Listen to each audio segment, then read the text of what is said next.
Welcome back to our YouTube channel. Today we are going to solve some numerical problems which are based on magnetic field due to a circular coil. तो magnetic field due to a circular coil ये application है हमारे पास Biot-Savart's law की, जो हमने already उसको study किया है, ऑलरेडी हमने पढ़ा है, कैलकुलेट भी किया है हमने। मैग्नेटिक फील्ड हमने फाइंड आउट किया था सर्कुलर कॉइल की वजह से, उसके सेंटर पर भी और उस सर्कुलर कॉइल की एक्सेस पर भी हमने मैग्नेटिक फील्ड को फाइंड आउट किया था। तो उसी पर आज हम कुछ न्यूमेरिकल्स करेंगे। हम सर्कुलर कॉइल को ही ले लेंगे हम और उस सर्कुलर कॉइल्स को डिफरेंट डिफरेंट शेप देंगे हम और कैलकुलेट करेंगे हम मैग्नेटिक फील्ड को। तो यहां पर देखिए मैंने उस सर्कुलर कॉइल्स की यहां पर डिफरेंट डिफरेंट शेप्स दी हैं और हमने फाइंड आउट करना है मैग्नेटिक फील्ड को। पहला जो आपके पास जो है, यहां पर देखिए आपके पास एक सर्कुलर कॉइल है, ये आपके पास एक सर्कुलर कॉइल है। इस सर्कुलर कॉइल के सेंटर में हमने मैग्नेटिक फील्ड को फाइंड आउट करना है। तो ये तो हमें ऑलरेडी पता है, ये ऑलरेडी हमने पढ़ा है कि मैग्नेटिक फील्ड हमारे पास एक सर्कुलर कॉइल की वजह से जो हमारे पास मैग्नेटिक फील्ड सर्कुलर कॉइल की जो सेंटर में होती है वो मैग्नेटिक फील्ड हमारे पास किसके इक्वल होती है, ये हमने ऑलरेडी इसकी एक्सप्रेशन हमने फाइंड आउट किया है। That is mu naught N I divided by 2r के इक्वल होता है। म्यू नॉट हमारे पास क्या होता है, magnetic permeability in free space. N हमारे पास क्या होता है, नंबर ऑफ टर्न्स। हमारे पास ये जो हमारे पास सर्कुलर कॉइल है इसमें हमारे पास कितनी टर्न्स हैं। आई होता है हमारे पास जो करंट जो हमारे पास सर्कुलर कॉइल में फ्लो करती है। आर हमारे पास क्या होता है, रेडियस होता है। ये हमारे पास किसका, इस सर्कुलर कॉइल का रेडियस होता है। तो ये जो हमारे पास है ये एक्सप्रेशन हमने ऑलरेडी फाइंड आउट किया है जब हमने एप्लीकेशंस की थी, किसकी, बायोट-सावर्ट्स लॉ की एप्लीकेशन की थी magnetic field due to a circular coil, और उसके सेंटर में हमने मैग्नेटिक फील्ड को फाइंड आउट किया था।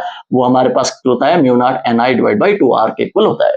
तो अगर आपको बोला जाएगा इस मैग्नेटिक फील्ड की डायरेक्शन हमारे पास, जब हमारे पास मैग्नेटिक फील्ड हमने फाइंड आउट किया eight the centre of the circular coil, तो यहां पर मैग्नेटिक फील्ड की डायरेक्शन कहां की तरफ होगी, तो यहां पर हम यहां पर किस तरीके से हम राइट हैंड थंब रूल के जरिए से हम मैग्नेटिक फील्ड की डायरेक्शन को रिप्रेजेंट करते हैं। जैसे हम यहां पर देखिए हमारे पास अगर मैग्नेटिक करंट की डायरेक्शन हमारे पास क्या है, एंटी क्लॉकवाइज है, तो फिंगर्स देखिए हमारे पास फिंगर जो है वो एंटी क्लॉकवाइज हमारे पास घूम रही हैं। ये फिंगर्स अगर करंट की डायरेक्शन को रिप्रेजेंट करेंगी तो थंब जो हमारे पास जो है ये मैग्नेटिक फील्ड डायरेक्शन को रिप्रेजेंट करेगा। तो यहाँ पर हमारे पास देखिए थंब कहाँ की तरफ जा रहा है, आउटवर्ड की तरफ जा रहा है, कि इसका मतलब अगर हमारे पास करंट एंटी क्लॉकवाइज फ्लो करेगी तो हमारे पास ओ पॉइंट पर, जो हमारे पास सर्कुलर कॉइल के सेंटर में ओ पॉइंट है, तो यहाँ पर इस बी जो हमारे पास मैग्नेटिक फील्ड है इसकी डायरेक्शन कहाँ की तरफ होगी, आउटवर्ड की तरफ होगी, एक्सेस पर ही होगी और आउटवर्ड की तरफ होगी।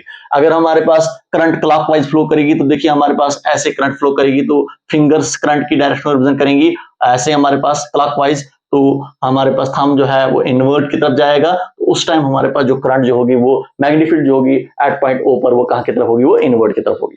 तो ये हमने फाइंड आउट किया मैग्नेटिक फील्ड हमारे पास सर्कुलर कॉइल के सेंटर में जो हमारे पास मैग्नेटिक फील्ड होता है वो किसके होता है, वो mu naught N I upon 2r के इक्वल होता है।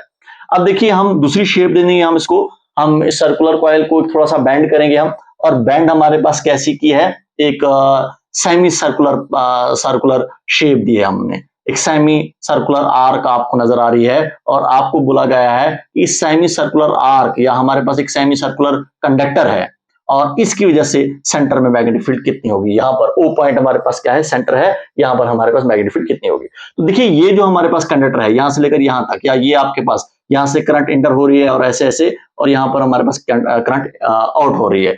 इन कंडक्टर की वजह से ये जो आपके पास यहाँ पर कंडक्टर है स्ट्रेट कंडक्टर, और यहाँ पर भी हमारे पास स्ट्रेट कंडक्टर है, ये दोनों स्ट्रेट कंडक्टर जो है वो अलोंग द रेडियस है। ये हमारे पास रेडियस है आपके पास इस सर्कुलर सेमी सर्कल का, आप अगर देखोगे आप तो ये हम इसको हम रेडियस रिप्रेजेंट करेंगे। तो ये कंडक्टर जो हमारे पास जो है ये अलोंग द रेडियस है, तो इनकी वजह से, इस कंडक्टर की वजह से और इस कंडक्टर की वजह से सेंटर में कोई मैग्नेटिक फील्ड नहीं होता है, इसका कोई कंट्रीब्यूशन नहीं होता है। हम कहेंगे इस स्ट्रेट कंडक्टर की वजह से, इस स्ट्रेट कंडक्टर की वजह से हमारे पास सेंटर में मैग्नेटिक फील्ड क्या होती है, वो जीरो होती है, क्योंकि हमने ऑलरेडी पढ़ा है कि कंडक्टर पर मैग्नेटिक फील्ड नहीं होता है। समझे आप, एक हमने magnetic field due to straight conductor में हमने पढ़ा था कि कंडक्टर पर अगर आपके पास एक स्ट्रेट कंडक्टर है और उसी पर मैग्नेटिक फील्ड नहीं होती है, हमारे पास जो मैग्नेटिक फील्ड जो मिलेगी वो स्ट्रेट कंडक्टर से किसी डिस्टेंस पर मिलेगी। समझे आप, तो हमारे पास कंडक्टर पर मैग्नेटिक फील्ड नहीं होती है। तो ये हमारे पास ये कंडक्टर और ये कंडक्टर हमारे पास अलोंग द रेडियस है, इसकी वजह से, इनकी वजह से कोई मैग्नेटिक फील्ड हमें सेंटर में नहीं मिलेगी। अब ये आपके पास आर्क है, अब इस आर्क की वजह से जिसमें हमारे पास हम ये क्या है, ये आपके पास एक कॉइल है, हमारे पास एक करंट हमारे पास फ्लो कर रही है, किसमें, इस कॉइल में। तो जो हमारे पास कैसी है, सेमी सर्कुलर की तरफ है, सेमी सर्कुलर की शेप की जैसी है। तो इसकी वजह से अगर हम सेंटर में मैग्नेटिक फील्ड फाइंड आउट करेंगे तो देखिए, या अगर आपको बोला जाएगा इस सेमी सर्कल की वजह से अगर आपको बोला जाए कि आपके पास आर्क है, ये आर्क सेंटर में कितना एंगल बनाएगी, तो ये हमारे पास आर्क जो है सेंटर में कितना एंगल बनाती है, 180 डिग्री बनाता है। आपको पता ही है पूरा सर्कुलर पाथ जो हमारे पास जो है ये इस पूरे सर्कल्स का सेंटर में एंगल कितना होता है, 360 डिग्री होता है। तो 360 डिग्री हमारे पास होता है हमारे पास सेंटर में एंगल किसका, एक सर्कुलर पाथ का। लेकिन सेमी सर्कल का जो हमारे पास, जैसे हमारे पास ऐसे ऐसे ऐसे या यहाँ से ऐसे ऐसे ऐसे, ये हमारे पास ये कितना एंगल बना रहा है यहाँ पर, दैट इज 180 डिग्री बना रहा है। तो जब हमारे पास एक आर्क एंगल कितना बनाती है सेंटर में, वो 180 डिग्री जब हमारे पास एंगल बनाती है, तो उसकी वजह से जो हमारे पास मैग्नेटिक फील्ड होता है, अगर ये आपके पास एक कॉइल है हमारे पास जिसकी एक ही टर्न है, अगर हम यहाँ पर ले लेंगे, अगर यहाँ पर भी अगर ले लोगे आप, एक ही टर्न होगी तो एन की जगह पर हम 1 पुट करेंगे। यहाँ पर भी अगर आप ले लोगे आप, इसकी एक ही टर्न है, तो यहाँ पर भी हमारे पास हम क्या ले लेंगे, हम एन क्या ले लेंगे, हम 1 ले लेंगे हम। लेकिन इस आर्क की वजह से, सेमी सर्कल की वजह से मैग्नेटिक फील्ड जो होगी हमारे पास वो कितनी होगी, अगर हमारे पास पूरे सर्कल की वजह से मैग्नेटिक फील्ड हमारे पास सेंटर में कितनी होती है, N mu naught I upon 2r।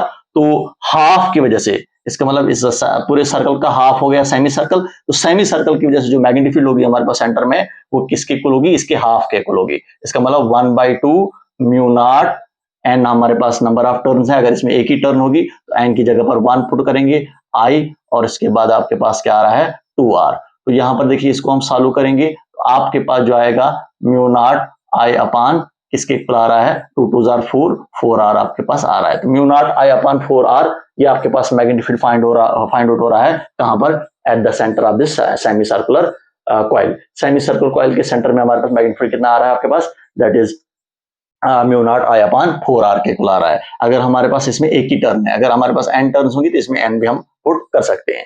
तो ये हमने मैग्नेटिक फील्ड फाइंड आउट किया सेंटर में, किसकी वजह से, सेमी सर्कुलर पाथ की वजह से। अब देखिए यहां पर भी हमारे पास ये आर्क हम ले रहे हैं। अब देखिए ये हमारे पास कंडक्टर कैसे ऐसे है, और ये आर्क बना रहा है ऐसा, और फिर हमारे पास करंट इस तरीके से बाहर की तरफ निकल रही है। अब इस सेमी सर्कल की, हमारे पास ये सेमी सर्कल नहीं है, ये आर्क है, जो आर्क सेंटर में कितना एंगल बना रही है, दैट इज 9 डिग्री बना रही है। तो इस आर्क की वजह से सेंटर में हमारे पास कितनी मैग्नेटिक फील्ड बनेगी, ओ पॉइंट पर हमारे पास मैग्नेटिक फील्ड कितनी होगी, वो हम कैलकुलेट करेंगे।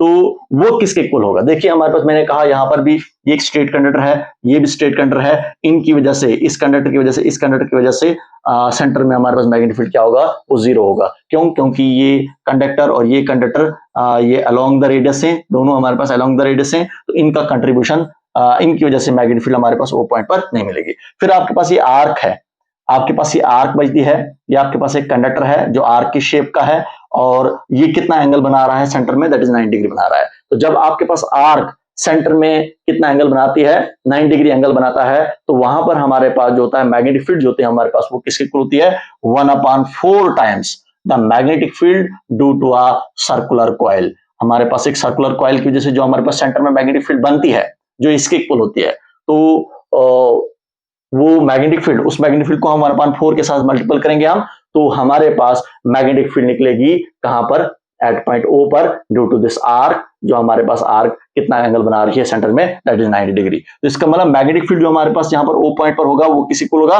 1/4 टाइम्स द मैग्नेटिक फील्ड, जो हमारे पास मैग्नेटिक फील्ड होती है due to a circular coil which is at the centre. समझे आप, तो इसका मतलब हमारे पास सर्कुलर कॉइल के सेंटर में मैग्नेटिक फील्ड कितनी है, that is mu naught N I upon 2r, और यहाँ पर mu naught I upon 2r हम लिखेंगे। यहाँ पर मैंने यहाँ पर भी कहा कि ये आपके पास जो कॉइल है, या हमारा आपके पास जो कंडक्टर है, इसकी हमारे पास एक ही टर्न है, इसलिए n की जगह पर यहाँ पर भी मैंने 1 पुट किया। तो हमारे पास अगर आर्क, अगर आपके पास एंगल में कितना, सेंटर में कितना एंगल बनाती है, 9 डिग्री एंगल बनाती है, तो इस आर्क की वजह से सेंटर में मैग्नेटिक फील्ड कितनी होती है, 1/4 times the magnetic field which is due to a whole circular coil, that is at the centre of this circular coil. तो सर्कुलर कॉइल के सेंटर में जो मैग्नेटिक फील्ड होती है, वो किसी होती है, mu naught I upon 2r के होती है, उसको हम 1/4 के साथ मल्टीपल करेंगे हम, तो ये वैल्यू जो आपके पास आएगी, देखिए 4 2 जार 8, तो mu naught I upon 8r आपके पास आएगा। ये वैल्यू जो हमारे पास है, ये आपके पास जो आ रही है, मैग्नेटिक फील्ड आ रही है, किसकी वजह से, इस आर्क की वजह से, जो हमारे पास सेंटर में कितना एंगल बना रहा है, 9 डिग्री एंगल बना रहा है। अब देखिए एक और आर्क है यहाँ पर, क्योंकि मैंने कहा आपको कि डिफरेंट डिफरेंट शेप्स हम देंगे किसको, एक कंडक्टर को, जो उस शेप की वजह से हम मैग्नेटिक फील्ड फाइंड आउट करेंगे कहां पर, सेंटर में। तो देखिए एक और आर्क यहाँ पर हमारे पास है, ये कंडक्टर यहाँ से है, यहाँ से करंट इंटर हो रही है और ऐसे फ्लो कर रही है, फिर ऐसे जा रही है करंट। तो इस कंडक्टर की वजह से भी, जो यहाँ से लेकर यहाँ तक है और यहाँ से लेकर यहाँ तक है, इनकी वजह से भी कोई कंट्रीब्यूशन नहीं होगा इस हमारे पास जो आर के सेंटर में है, समझे आप, क्योंकि हमने यहाँ पर भी सेंटर में मैग्नेटिक फील्ड फाइंड आउट करना है, ओ पॉइंट पर मैग्नेटिक फील्ड फाइंड आउट करना है। तो इस कंडक्टर की वजह से या इस कंडक्टर की वजह से मैग्नेटिक फील्ड जो हमारे पास ओ पॉइंट पर जो होगी वो जीरो होगी। अब ये आपके पास आर्क बचती है, ये आर्क कितना एंगल बनाती है सेंटर में, दैट इज 60 डिग्री बनाती है। तो जब हमारे पास, क्योंकि ये आपके पास एक शॉर्ट ट्रिक्स बोल रहा हूं आपको मैं, आपको अब डायरेक्ट आप वैल्यू निकालोगे, क्योंकि कंप्यूटर एग्जाम में आपको पूछा जाएगा, आपको टाइम बहुत कम होगा वहां पर, और आपके जैसे जेईई मेंस में या आपको नीट में आपको एग्जाम में आपको ऐसे क्वेश्चन पूछे जाएंगे, क्योंकि इंपॉर्टेंट क्वेश्चन है, तो आप डायरेक्ट आप आंसर निकाल सकते हो आप। तो यहां पर भी देखिए ये आर्क कितना एंगल बना रहा है सेंटर में, दैट इज 60 डिग्री बना रहा है। तो जब हमारे पास आर्क सेंटर में कितना बनाता है, 60 डिग्री एंगल बनाता है, तो उस टाइम हमारे पास मैग्नेटिक फील्ड जो होती है वो किसकी होती है, 1/6 times the magnetic field which is due to a circular coil.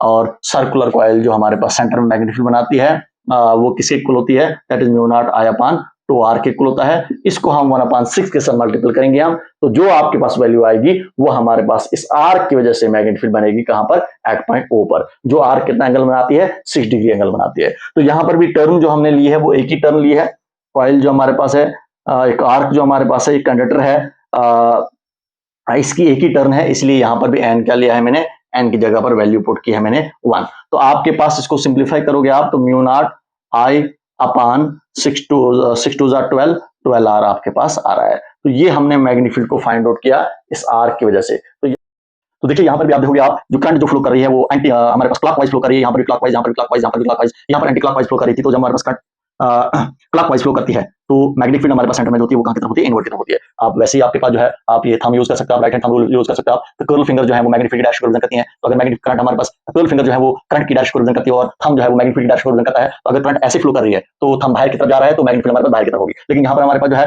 Current हमारे पास एंटी क्लॉकवाइज फ्लो कर रही है, ऐसे फ्लो कर रही है, थंब अंदर की तरफ जाएगा। तो इसका मतलब हमारे पास यहाँ पर भी और यहाँ पर भी हमारे पास मैग्नेटिक फील्ड जो होगी वो कहां की तरफ होगी, वो इनवर्ट की तरफ होगी। कहां पर, सेंटर में इनवर्ट की तरफ मैग्नेटिक फील्ड की डायरेक्शन होगी। यहाँ पर हमारे पास एंटी क्लॉकवाइज फ्लो कर रही है तो मैग्नेटिक फील्ड की डायरेक्शन आउटवर्ड की तरफ होगी, और इनमें हमारे पास करंट जो है वो क्लॉकवाइज फ्लो कर रही है, इसमें भी और इसमें भी। तो यहाँ पर हमारे पास जो मैग्नेटिक फील्ड की वैल्यू होगी वो उसकी जो डायरेक्शन होगी वो कहां की तरफ होगी, वो इनवर्ट की तरफ होगी। आप राइट हैंड थंब रूल के जरिए से आप फाइंड आउट कर सकते हो, आपकी थंब यहाँ पर जो है वो इनवर्ट की तरफ जाता है। तो ये हमारे पास कुछ शेप्स थी एक सर्कुलर कॉइल की, उसकी वजह से हमने मैग्नेटिक फील्ड को फाइंड आउट किया। नेक्स्ट टॉपिक भी आपका इसी पर होगा, कुछ डिफरेंट शेप्स पर हम मैग्नेटिक फील्ड फाइंड आउट करेंगे सेंटर में। ओके।